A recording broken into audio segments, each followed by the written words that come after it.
Hello everyone. आज हम 2018 में रिलीज़ हुई मूवी तुम्बाड़ का एक्सप्लेनेशन करने जा रहे हैं। तो चलिए मूवी स्टार्ट करते हैं।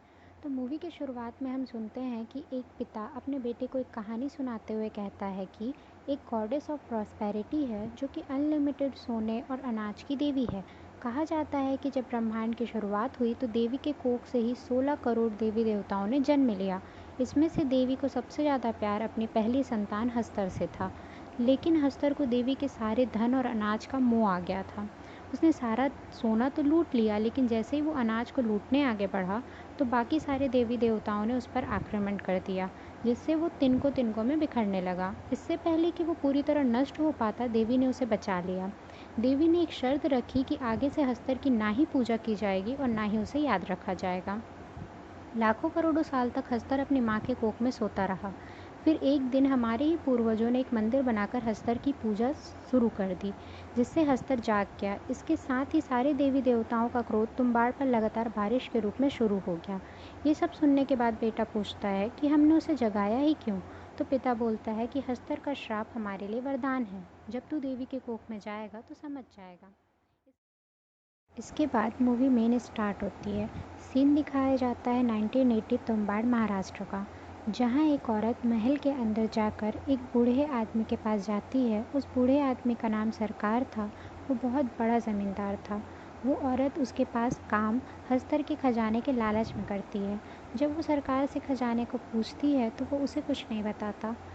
सीन चेंज होता है जिसमें हमें दो बच्चे दिखाए जाते हैं जो उसी औरत के होते हैं। वो अपने घर के बाहर अपनी माँ का इंतज़ार करते हुए बातें करते हैं। उनकी बातों से हमें पता चलता है कि घर के अंदर उनकी बूढ़ी दादी है जो सो रही है और उनके खाने का समय हो रहा है।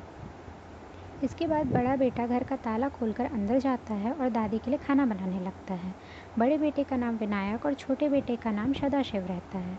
विनायक खाना बनाने के बाद छोटे भाई सदाशिव को खाना दादी को खिलाने के लिए भेजता है। सदाशिव खाना लेकर जाते ही रहता है कि उनकी माँ आ जाती है और दोनों को डांटते हुए मारती है और खाना लेकर खुद दादी को खिलाने अंदर चली जाती है। हमें दिखाया जाता है कि दादी पूरी तरह जंजीरों में बंधी हुई है। उनका पूरा शरीर सड़ चुका है, लेकिन वो अभी भी जिंदा है।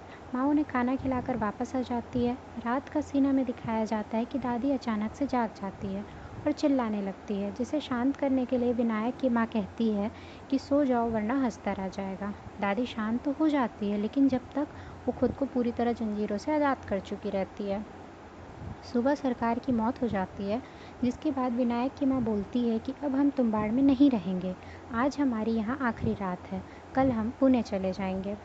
सीन चेंज होता है और फिर हम देखते हैं कि सदाशिव पेड़ की टहनी से गिर जाता है और उसे गहरी चोट आ जाती है, जिसे उसकी माँ फ़ौरन इलाज के लिए ले जाने लगती है। साथ ही अपने बड़े बेटे को दादी को खाना खिलाने को कहती है और बोलती है कि अगर दादी जाग जाए तो कह देना दादी सो जाओ वरना हस्तर आ जाएगा।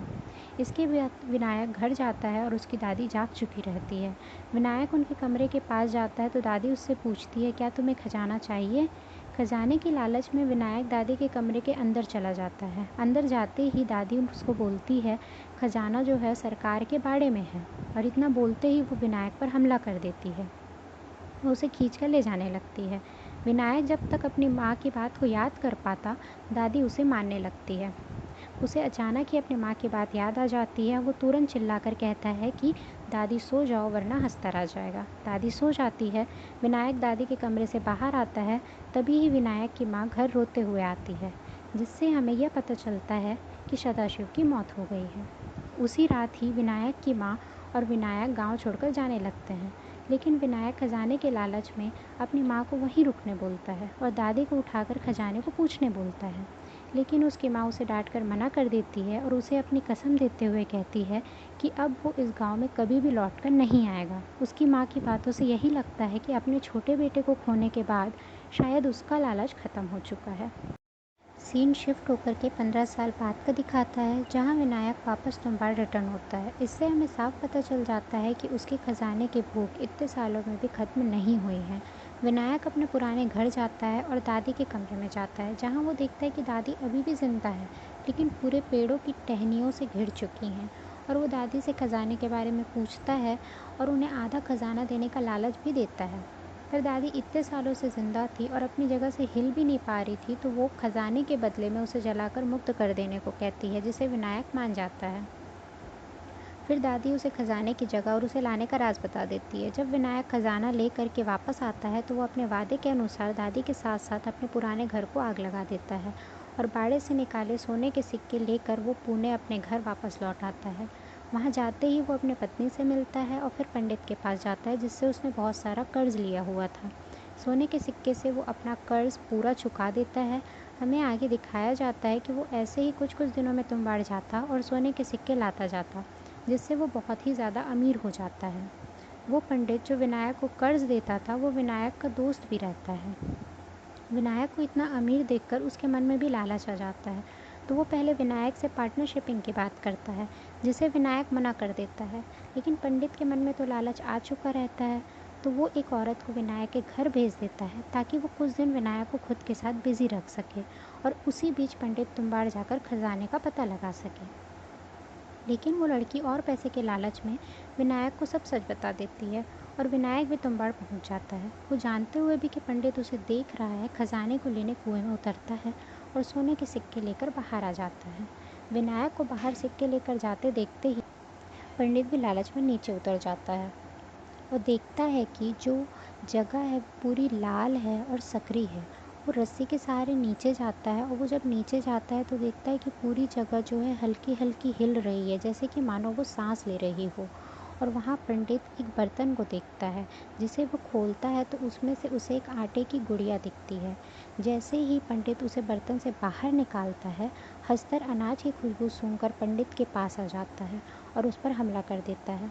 इसके कुछ देर के बाद ही विनायक वापस फिर से अंदर जाता है और देखता है कि पंडित की हालत सेम दादी की तरह ही हो गई है, तो वो अपनी पुरानी फ्रेंडशिप को सोचकर उसको जला देता है।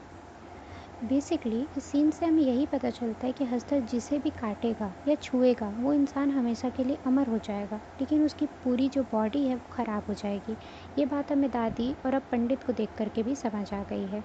स्टोरी आगे बढ़ती है और हम विनायक के बेटे को देखते हैं, जिसका एक पैर कमज़ोर होता है। विनायक अपने बेटे को छोटे से ही तुम्बाड़ के कुएं में उतरने के लिए ही घर में ही उसकी ट्रेनिंग देता रहता है और डेली प्रैक्टिस करवाता है और ये भी नोट करवाता है कि वो कितने समय में कितने कॉइन उठा पाता है, क्योंकि विनायक अब बूढ़ा हो चुका था और वो उतनी फुर्ती से कॉइन नहीं उठा सकता था। लेकिन पैसे की कमी के कारण वो एक दिन अपने बेटे को ले करके तुम्बाड़ निकल जाता है। एंड यहाँ हमें पता चलता है कि मूवी में स्टार्टिंग में जो हम बेटे और पिता की बात सुन रहे थे, वो एक्चुअली में विनायक और उसका 14 साल का बेटा ही होता है। वो दोनों तुम्बाड़ पहुँचते हैं। वहाँ विनायक अपने बेटे को आटे की गुड़िया बनाना सिखाता है और बीच बीच में पत्थर डालने को बोलता है, जिससे हस्तर जो है उसे खाने में टाइम लगाए और वो ज़्यादा से ज़्यादा कॉइन उठा पाए। लेकिन विनायक बस उसे ट्रेनिंग देने ही लाया रहता है, तो वो गुड़िया को फेंक देता है। फिर वो दोनों के दोनों नीचे उतर जाते हैं। वहाँ उसका बेटा एक गुड़िया अपने साथ ले आया रहता है, जिसे हस्तर जाग जाता है और उनकी तरफ आता है। लेकिन विनायक ने आटे का घेरा अपने चारों ओर बनाया था, जिससे हस्तर जो है वो अंदर नहीं आ पाता। और उसका बेटा बहुत मुश्किल से खुद को बचाकर बाहर आते हैं और फिर विनायक अपने बेटे को बहुत मारता है और कहता है कि बस ये प्रैक्टिस थी, तुम्हें गुड़िया अंदर लेकर के नहीं जानी थी, और दोनों के दोनों पुणे रिटर्न होते हैं। हमें इंडिपेंडेंस के बाद का सीन दिखाया जाता है, जिसमें कुछ लोग आकर विनायक से मिलते हैं और उन्हें बताते हैं कि तुम्बाड़ की जो ज़मीन है अब उस पर सरकार का हक हो गया है। ये सुनने के बाद विनायक बहुत परेशान होता है, तो विनायक के बेटा उसे एक आइडिया देता है कि क्यों ना हम बहुत सारी गुड़िया बनाकर अंदर लेके जाएं और एक एक करके दें और एक ही बार में उसकी पूरी पोटली को लेकर आ जाएं। विनायक भी उसकी बात मान लेता है। फिर कुछ दिन बाद ही वो दोनों बहुत सारा आटा लेकर के लिए तुम्बाड़ की ओर निकल जाते हैं और गुड़िया बनाकर नीचे जाने से पहले ही वो बाहर भी आटे का घेरा बना देते हैं और फिर नीचे जाते हैं। नीचे जाने के बाद दो गुड़िया विनायक अपने हाथ में ही रखा रहता है और बाकी की सारी पोटली में रहती हैं। तब विनायक देखता है कि दो गुड़िया के लालच में जो हस्तर है वो खुद को भी दो बना लेता है, और इससे पहले कि विनायक कुछ भी समझ पाता, उसका बेटा सारा का सारा गुड़िया पोटली से बाहर निकाल देता है, जिससे हस्तर की संख्या भी गुड़िया की संख्या के बराबर हो जाती है। लास्ट में विनायक को समझ आता है कि वो दोनों के दोनों यहाँ से तो नहीं निकल पाएंगे, तो विनायक खुद को सेक्रीफाइस करने की सोचता है और बची हुई गुड़िया को वो अपने शरीर में बांध देता है और खुद हस्तर के पास चला जाता है और आटे के घेरे से टकराकर हस्तर जो है वो मर जाता है, जिससे अंत में विनायक का बेटा रोते हुए बाहर आता है और बाहर वो अपने पिता को भी वही हालात में देखता है जिस हालात में हमने दादी और पंडित को देखा था। और उसका पिता उसे अपनी तरफ चिल्लाकर बुलाते हुए कहता है कि आ और ये पोटली को लेकर चले जा, यही तो चाहिए था तुझे। ये सुनकर उसके बेटे को अपने लालच और गलती का एहसास होता है और वो पोटली को नहीं लेने का सोचता है।